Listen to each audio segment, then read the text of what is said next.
suis pratiquant, on vient de me présenter une jeune fille non pratiquante, mais je me sens très attiré par elle, pas seulement physiquement, nous avons de longues conversations sur le sens de la vie, je n'ai pas opposé à se rapprocher de la Torah, j'ai peur de ne pouvoir me détacher d'elle, que faire? Question difficile. Pas trop difficile. Regarde, je vais expliquer ce qui se passe. Le problème est que, déjà, il faut comprendre que tous les couples, quand ils se marient, ils s'entendent à merveille, ils sont très amoureux, sinon ils ne se marieraient pas.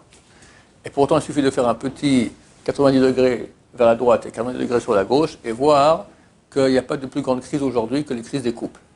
C'est terrible, d'accord? Les divorces, les non-divorces, les bagarres, le prom shombait, c'est quelque chose qui est récurrent et extrêmement triste et extrêmement dur. Donc le fait qu'on se sente très proche de l'autre ne signifie absolument rien, en tout cas en ce qui concerne le futur après mariage.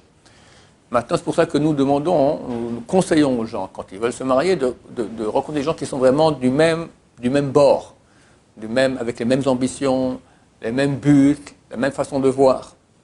Quand il y a un décalage au niveau de la Torah, c'est la pire chose qu'il puisse y avoir. Pourquoi?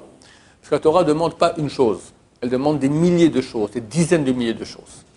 Alors ça veut dire qu'on a 10 000 bonnes raisons quotidiennes de se chamailler. Vous savez d'où ça vient le mot chamaille?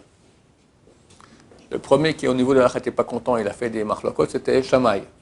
Bet Hillel, Bet Chamaï. Donc en français, ils ont pris chamailler. D'accord? Alors, lorsqu'on ne s'entend pas au niveau de la Torah, on va dire la femme, maintenant, elle est moins pratiquante que le mari. Le mari, il va étudier la Torah. Non. Il veut manger cachère. Non, ce cachot, ça va aussi. C'est 40 000 bonnes raisons de détonateurs de bagarre à la maison. Donc c'est extrêmement déconseillé de ne pas être au même niveau religieux.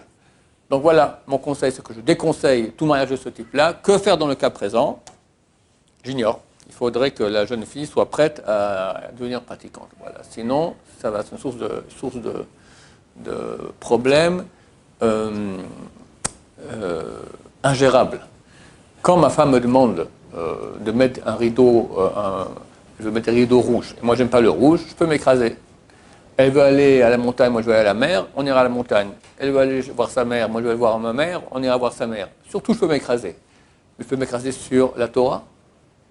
C'est insupportable. Et l'éducation des enfants. Elle va dire que je suis trop dur, moi je suis trop orthodoxe, c'est trop religieux, je n'ai pas été éduqué comme ça. C'est très difficile, c'est une source de mésentente quotidienne, pas quotidienne, 1000 fois par jour, d'accord? Donc nous déconseillons beaucoup.